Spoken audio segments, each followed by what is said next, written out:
Thank you to LastPass for sponsoring a portion of this video. Hey everyone, how's it going? My name's Mayuko and welcome back to my channel where we talk about tech, career, and life. So today we're going to talk again about coding bootcamps. For those of you who are unfamiliar, you may ask, what are coding bootcamps? Coding bootcamps are short and intensive programs to learn software engineering skills with the ultimate goal of getting a job. They're a great accelerated way to get into software engineering without needing to go through a 4-year degree program at a university. They vary in duration, but typically are around 12 weeks long and demand about 40 to 60 hours a week of work. That was from a previous video where I talk about what coding bootcamps are. If you haven't watched it already, I'll leave a link in the card right above. So today, we're specifically going to be talking about how to choose a coding bootcamp. Deciding to go to one is already a big life decision. So choosing which one to attend is a huge first step, and there's a lot of things to consider. I've actually never gone through the experience myself, so I interviewed a few people who did to give insight on the important factors to consider when choosing a bootcamp. And before we dive right in, I wanted to say thank you to LastPass for sponsoring this portion of the video. So I hope we all know that in order to peruse the internet in a safe and secure way, you're supposed to use different passwords for every single site that you log into.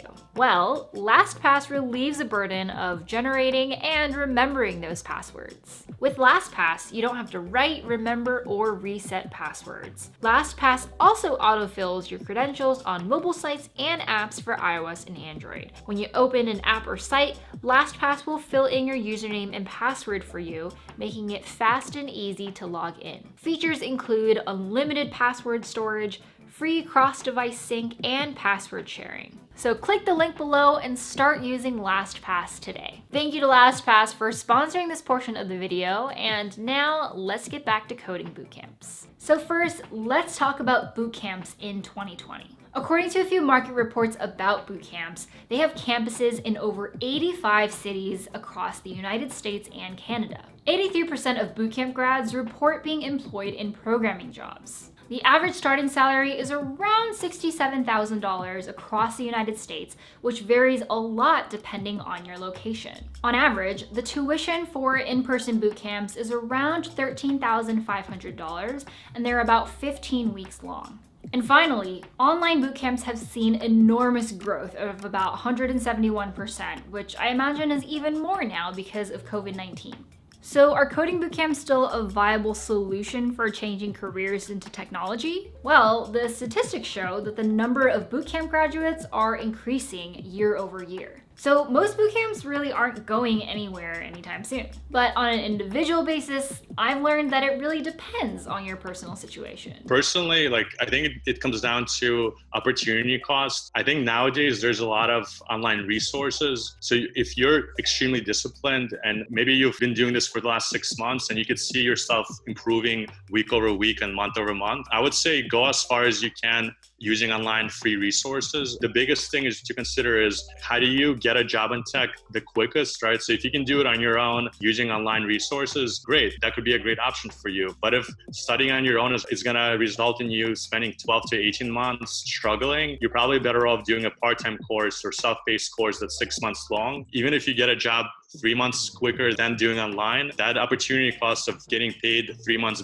earlier will already pay for itself. So that's kind of how I would think about whether to do it online for free or whether to sign up for a bootcamp. If you're finding yourself where you're getting stuck a lot, in those cases, bootcamps do help because they give you that structure. You also see other people around you struggling, which is actually, I think, super underrated, because when you're learning on your own, you might be struggling. You think you're the only person that's having these issues. And I think that's closely linked to the imposter syndrome as well, where you think this is only happening to you, but everyone else around you is fully on top of their game. Once you actually do a bootcamp, you realize that everyone has a hard time, everyone struggles, but that's part of that journey. So once you figure out that it's the right solution for you, how do you go about choosing which one to attend? Well, one of the most important factors to consider is to think about how you're going to sustain yourself while you attend the bootcamp. What's your lifestyle going to be like? Do you need to keep making income while you're attending, or do you have a savings that you can lean on? Can you afford your living expenses, especially if you're going to move to a new city? And how many hours a week can you devote to the bootcamp? With a lot of folks in Career Karma, they're opting in for either part-time or self-paced, especially for working adults. Very few people can take 3 months off to just do a bootcamp. So if you're going to be doing a part-time option, figure out whether it's going to be nights and weekends or if it's going to be more self-paced and flexible, because that's going to make a difference. If you're going to be signing up for the next 6 to 12 months to do a boot camp, make sure that you're not overstretching yourself. And especially if you have kids and family, you want to make sure that you're balanced and you could actually complete it. And then talking commitment, like, can you actually commit to this, doing this boot camp? Because I know there's a lot of people in the boot camp, they think they're able to do it, and then they come into the boot camp and they're like, whoa, this is like a lot of work. Definitely, if you have the time, then do it. If you don't have the time, I would kind of reconsider. You will be spending a lot of late nights doing a bunch of research. They're not there to teach you everything. They're there to teach you how to get that information. You know, how to Google is definitely like the #1 skill for bootcamp. And one of the big factors around this decision is to think about what city you want to attend the bootcamp in. Now, I know we're in kind of a weird time because of COVID-19, but pre-pandemic, boot camps were most plentiful in areas that have a tech hub, like San Francisco or New York City. It's not uncommon for people to move to these tech hubs just to attend boot camps,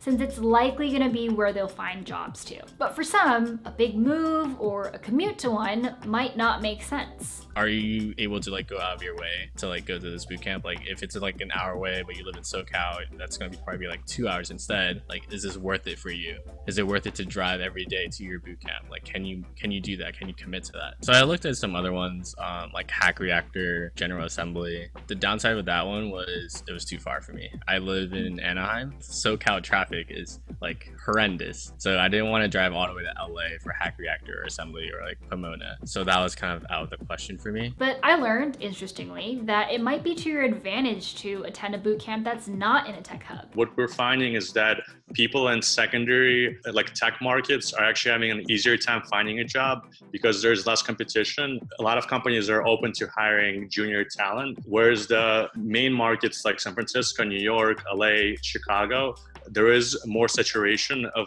bootcamp grads applying for jobs. So then you have to do more to stand out in your interview processes. Another big factor to consider, which impacts your lifestyle, is the cost of the bootcamp. Because bootcamps are not cheap. They might range anywhere from $2,000 to $30,000. So a lot of people don't have that kind of big money lying around. But the good news is, each bootcamp has different offerings on how you can pay. You can always pay upfront in cash, but there's some creative financing options that enable you to afford it without breaking the bank. One of the common ones is deferred payments. That's where you don't need to pay the bootcamp until you get your first job. There's also income sharing, where a bootcamp takes a percentage of maybe your first 1 to 3 years worth of your salary. The cool things about income sharing is that there's minimum salary requirements. So if you don't make above a certain threshold, you don't have to pay, even if you get your job. Most ISAs have a maximum you'll have to pay out, and usually it's about $30,000. So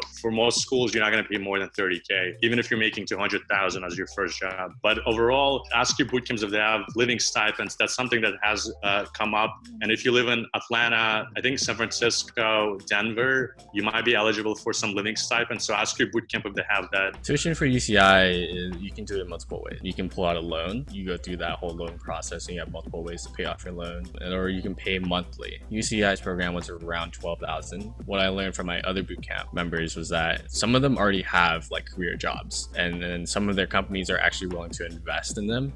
Be like, hey, if you want to do this boot camp, you can do it. Once you complete it, just show your certificate, and then we'll pay for like half of it. Depending on what your starting salary is, if you choose something like income sharing, then it can determine how much money you end up paying back to the bootcamp. Look at the market you're in, because if you're in a competitive market and there are a lot of companies hiring, and maybe the average salaries are like within the range where even if you're paying back a percentage of your income, you're still going to be in a solid middle class bracket. I think that makes sense. But with some markets, if you're going to be making 50K or 55K, if that's the average, and then you have to factor in that you're going to be paying an additional 15-20% income sharing, before tax, that might be pretty burdensome. So you should definitely look into your average salary rates when you're evaluating the boot camps. One thing to note though, if you choose the financing option, is that boot camps will perform background and credit checks on you to make sure that you can pay them back. If you're going to be doing financing, boot camps have different background check requirements and credit history requirements. We recommend people to apply to at least 2 to 3 different schools. There's folks that apply to one school, they're super excited, and then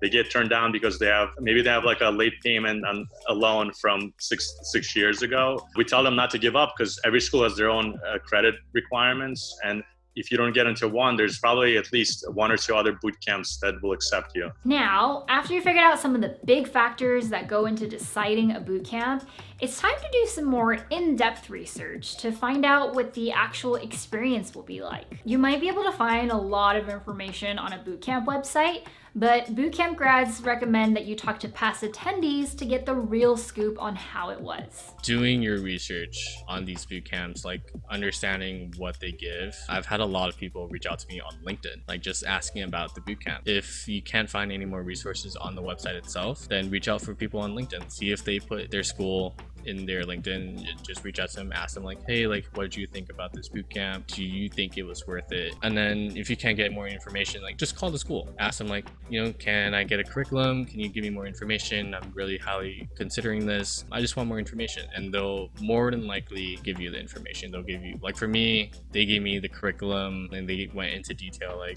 this is what you're gonna be doing across these weeks and this is what you're gonna learn. If this is something that you want to do, then sign up.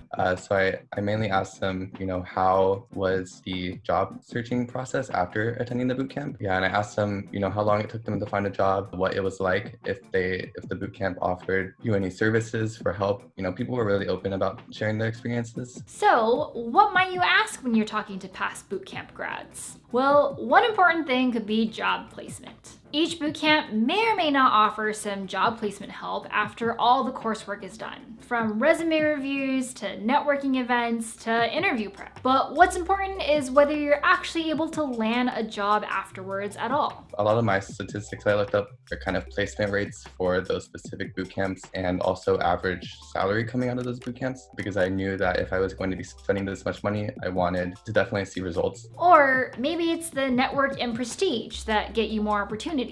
There were other boot camps around Irvine too that I looked into, but it didn't seem like it was as prestigious. When I was talking to the UCI person, they're like, yeah, this is a fairly new program, but once you complete it, you're gonna be part of like the UCI network, which I am now, because when you put that on your LinkedIn, a lot of people are gonna like look you up from Irvine. Now the last two factors to consider are around learning styles. Each bootcamp runs their program a little differently and hires their own instructors to teach the class. Some bootcamps are all online while others meet in person. We always recommend folks to consider like the teaching style and your personal learning style and make sure that that corresponds. Some folks prefer in-person instruction. Some folks are more free spirit and like to do things remotely. Definitely, like as you're evaluating bootcamps, check out if they have an online option available or if they have in-person only classes. So that's usually a big factor. And while most bootcamps have some sort of interview process to admit you into the program, some don't have a screening process at all, which means that anyone is welcome, but the coursework might not be as rigorous as you want it to be. A downside with some of these boot camps is that there's no like screening process. You know, I know certain programs, they have a screening process to see like, are you going to be able to do this? With my boot camp, there was no screening process. So we did have people like, they had no background in tech whatsoever, and they kind of just like wanted to jump into this. We kind of had to cater to them a bit. So like the pace kind of slowed down and we couldn't cover as much as we could. Don't get me wrong, like it's totally cool. Like it was just a downside because like there are some of us in the boot camp that are a little bit more advanced, and we wanted to really get like an accelerated course and get to learn more and more and more. So there you have it, all the important factors on deciding which boot camp to attend. Thank you to our guests David, Artur, and Jason for being on the channel and sharing their experiences today. If you attended a boot camp, then let me know what your experiences have been and what advice you have for others in choosing a boot camp in the comment section down below. Don't forget to hit subscribe, and I will see you next time. Bye!